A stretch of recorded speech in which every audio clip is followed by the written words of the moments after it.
Good morning बच्चों। मैं आज आपके लिए कल के क्रम को आगे बढ़ाते हुए चैप्टर आव्यूह के क्वेश्चनों को सॉल्व कराऊंगा।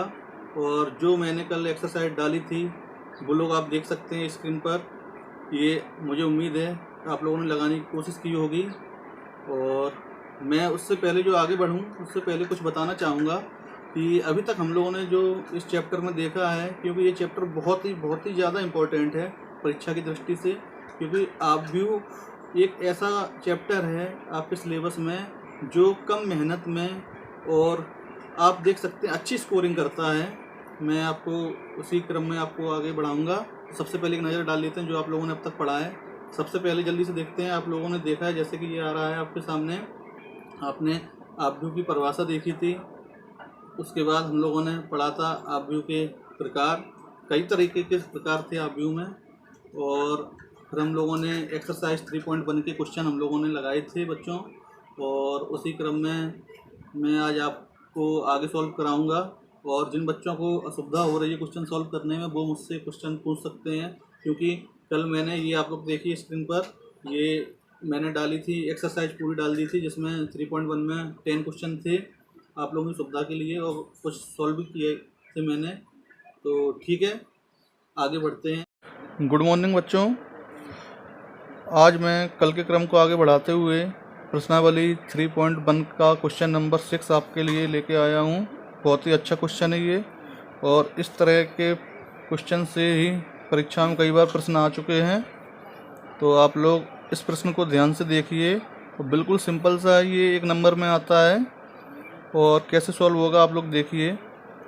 क्वेश्चन ये है, क्वेश्चन नंबर 6, निम्नलिखित समीकरणों से x, y, z के मान हमें ज्ञात करने हैं। क्वेश्चन मार्क लगा हुआ है, इसका मतलब है हमें ज्ञात करने हैं। ओके, अब हम लोग देखेंगे इस प्रश्न नंबर 6 में 3 पॉइंट दिए हुए हैं, यानी 3 सवाल बन रहे हैं। पॉइंट नंबर 1 में 2 आव्यूह दिए गए हैं बराबर, और इनसे हमें मान निकालना है। यहाँ पे x का मान, यहाँ पे y का मान, दूसरे आव्यूह में यहाँ z का मान। सेकंड पॉइंट में 2 आव्यूह दिए गए हैं फिर से उसी तरीके से समीकरण के रूप में, उनसे हमें मान निकालने हैं। और क्वेश्चन पॉइंट नंबर 3 में भी ये 2 आव्यूह दिए गए हैं बराबर करके, इनसे हमें x, y, z के मान निकालने हैं। तो आइए बच्चों देखते हैं इस तरह के सवाल किस तरह होते हैं। तो सबसे पहले इसका मैं सॉल्यूशन आपके लिए दिखाता हूँ। पॉइंट नंबर 1, ये बिल्कुल सिंपल होता है बच्चों। जब भी 2 आव्यूह दिए हों इस तरह से, हम लोग देख सकते हैं ये पे दिया गया है 4x 3 5, और सामने दिया गया है y 1 z 5। जब आव्यूहों की कोटियाँ यानी कि क्रम समान होते हैं तो उनकी सीधे सीधे तुलना हो जाती है। हमको केवल यहाँ लिखना होगा, चूँकि यहाँ दोनों पक्षों के आव्यूहों की कोटियाँ कैसी हैं? समान है। समान का मतलब इस तरफ भी 2/2 का आव्यूह है, 2 पंक्तियाँ 2 स्तंभ, इस तरफ भी 2 पंक्तियाँ 2 स्तंभ समान हैं। तो सीधे सीधे हम लोग क्या करते हैं, तुलना हो जाएगी। तो तुलना करने पर तुलना करेंगे हम लोग, तो सीधी सी बात है। अब लेफ्ट साइड के वाले आव्यूह हम लोग देखेंगे। सबसे पहले हमें किसका मान दिख रहा है, जो चाहिए हमें x का मान। तो x कहाँ पे है हम लोग पहचान करेंगे। x है, पंक्ति दूसरी है और कॉलम पहला है। तो दूसरी पंक्ति का पहला कॉलम, यानी कि यहाँ पे A21 बन रहा है।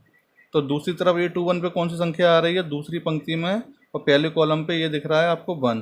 तो A21 पर 1, तो सीधे सीधे यहाँ पे x बराबर 1 तुलना होकर निकल आएगा। अब हमें चाहिए है x के बाद y का मान। तो y दूसरे वाले आव्यूह में दिया गया है पहली पंक्ति के पहले कॉलम में, तो इसको हम लोग बोलते हैं A11, पहली पंक्ति और पहला कॉलम A11।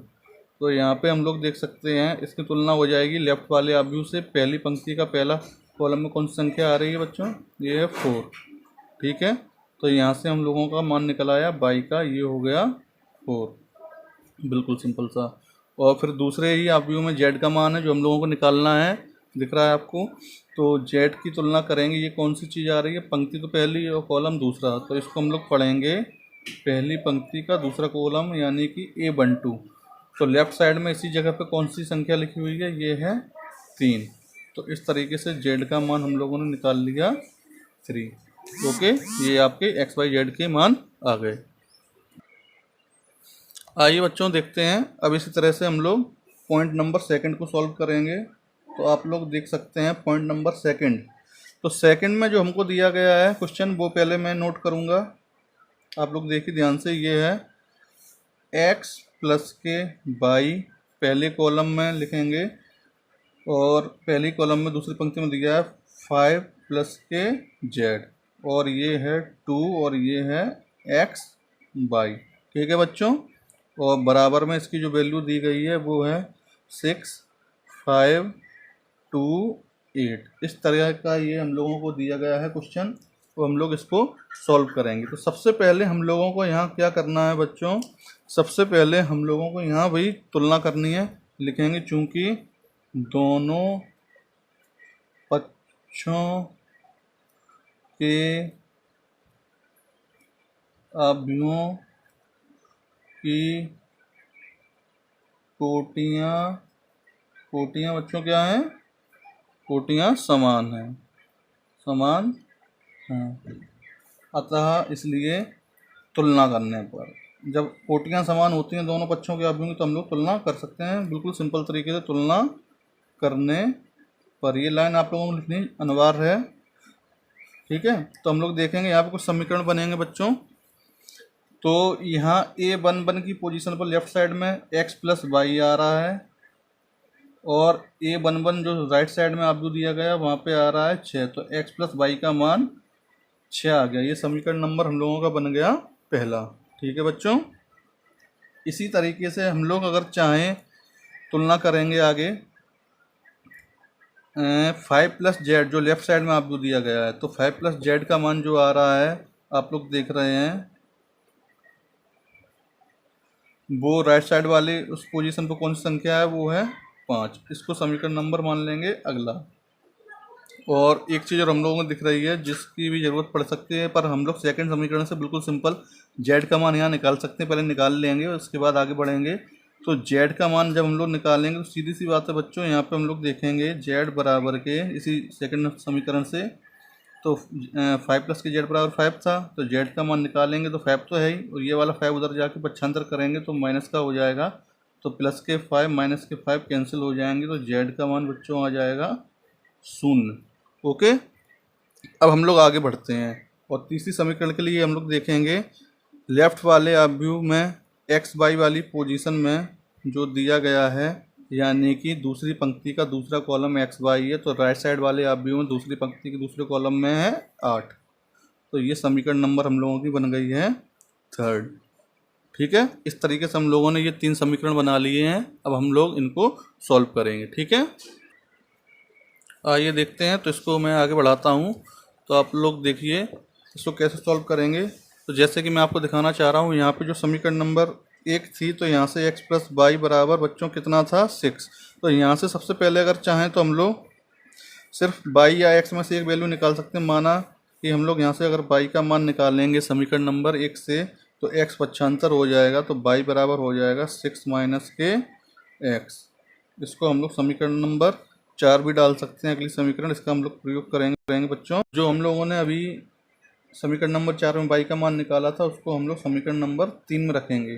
तो मैं यहाँ पे अब लिखूँगा y का मान समीकरण नंबर 3 में रखने पर। तो समीकरण नंबर 3 क्या थी वो मैं आपको लिख के दिखाता हूँ। x y बराबर के थे 8।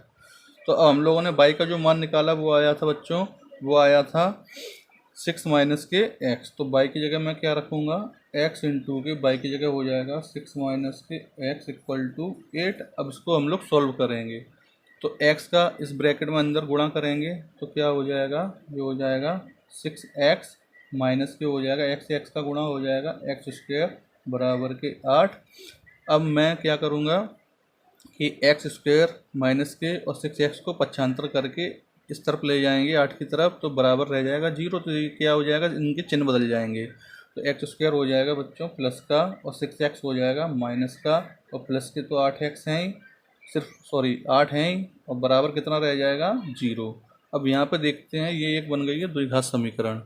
बच्चों ये क्या बन गई है, ये बन गई है द्विघात समीकरण। इसको हम लोग कैसे सॉल्व करते हैं, लास्ट वाली संख्या जो द्विघात का मतलब मैं आपको बताना चाहूँगा, आप लोग ज़रा ध्यान दीजिए। द्विघात समीकरण ये होती है ax² प्लस के bx प्लस के c बराबर 0। जब भी ये कंडीशन आती है तो हम लोग क्या करते हैं, इस a का गुणा करते हैं c में, और जो भी संख्या बनती है उसके हम लोग करते हैं गुणनखंड ऐसे कि जिसको जोड़ या घटाकर ये बीच वाली संख्या प्राप्त कर सकें। तो बिल्कुल यही चीज़ यहाँ पे आ रही है। तो यहाँ पे एक ही जगह 1 है, तो 1 का गुणा जब करेंगे 8 में तो 8 हो जाएंगे। तो 8 के गुणनखंड हम लोग जब ऐसे करेंगे कि जिसको जोड़ या घटा के हम लोगों को 6 प्राप्त करना है, तो हम लोगों को पता है 4 दूनी 8 और 4 और 2 होते हैं 6। तो इसको ऐसे लिखेंगे आगे, एक्स स्क्वायर माइनस के 6x को लिख सकते हैं 4x माइनस के 2x, क्योंकि माइनस के 2 माइनस के 4 मिलके माइनस के 6 हो जाएंगे, और प्लस के 8 बराबर के 0। ठीक है। अब यहाँ पे हम लोग क्या करेंगे, यहाँ से x कॉमन आ रहा है तो x को कॉमन ले लेंगे, तो ये हो जाएगा x माइनस के 4। यहाँ से माइनस के 2 कॉमन ले लेंगे तो ये x बचेगा, और यहाँ से अगर हम लोगों ने माइनस लिया तो ये प्लस की जगह हो जाएगा माइनस के। जब 8 में से 2 कॉमन ले लिए तो कितना बचेगा बच्चों, 4 बराबर 0। तो द्विघात समीकरण की बच्चों यही खासियत होती है कि ये जोड़े जो हैं आपके सामने ये दिख रहे हैं, ये वाला और ये वाला, ये बिल्कुल समान आने चाहिए। इसका मतलब अपनी इक्वेशन बिल्कुल सही निकली है। तो हम लोग क्या करेंगे, इस पूरे समीकरण में से x माइनस के 4 ले लेंगे कॉमन, तो अब बचेगा क्या, जब ये और ये ब्रैकेट कॉमन ले लिए हैं तो दूसरे ब्रैकेट में रह जाएगा x यहाँ से, और यहाँ से आ जाएगा माइनस के 2 बराबर। जब हम लोग देखेंगे यहाँ पे दो कंडीशनें बन रही हैं, तो यहाँ से x के 2 मान आएंगे, क्योंकि द्विघात समीकरण का मतलब ही होता है वैल्यू 2 निकलती हैं। ठीक है ना। तो हम लोग क्या करेंगे बच्चों, यहाँ पे जब लिखा जाएगा, जब पहला ब्रैकेट जो आया था x माइनस के 4 बराबर लेके चलेंगे 0, तो x का मान यहाँ से निकल आएगा बच्चों, x का मान निकलेगा कितना, 4। ओके, x का मान कितना आ जाएगा, 4। और जब दूसरा ब्रैकेट लेंगे x माइनस के 2 बराबर 0, तो यहाँ से x बराबर आ जाएगा 2। ठीक है। जब x के 2 मान आए हैं तो हम लोगों को पता है समीकरण कौन सी थी, कनेक्शन x प्लस के y बराबर के 6। समीकरण नंबर 1 में तो y के भी 2 मान आएंगे। तो बस यहीं पर हम लोग करेंगे समीकरण नंबर 1 में, क्योंकि x और y का कनेक्शन था समीकरण नंबर 1 में x के दोनों मान रखने पर, आप लोग देखिएगा, तो मैं समीकरण नंबर 1 लिखता हूँ, x प्लस के y बराबर के 6। तो जब समीकरण नंबर 1 में x का पहला मान रखा, यानी कि x का कितना मान आया था, 4, तो जब x बराबर 4 रखेंगे तो क्या हो जाएगा बच्चों, आप लोग देखिएगा, जब x बराबर के 4 रखेंगे तो यहाँ पे ये हो जाएगा x की जगह 4 और प्लस के y की जगह y बराबर के 6। तो y का मान कितना हो जाएगा, y बराबर हो जाएगा बच्चों 6 तो है ही, और 4 उधर जाके हो जाएगा माइनस का, तो y का मान आ जाएगा 2। ओके। और जब इसी समीकरण नंबर 1 में x का दूसरा मान कौन सा निकला था, ये निकला था 2। तो जब इसको रखेंगे तो क्या हो जाएगा बच्चों, ये 2 प्लस के y बराबर के 6। तो ये हो जाएगा y का मान हम लोग निकालेंगे 6 माइनस के 2, तो ये आ जाएगा कितने, 4। 6 में से 2 जाने पर इस तरह से हम लोगों के तीनों x y z के मान आ गए। अतः x बराबर 2 या 4, इसी तरह से y बराबर भी 2 या 4, क्योंकि हम लोग देख पा रहे हैं x का मान जब 4 था तो y 2 निकला, और जब x मान 2 था तो y 4 निकला था। तो x और y के मान तो यही रहेंगे, और जबकि z का मान हम लोगों का जो निकला था स्टार्टिंग, वो आपने देखा था 0। ये x y z के मान, ये आपका आंसर। ठीक है, समझ में आया, अच्छे से आप लोग नोट करिए।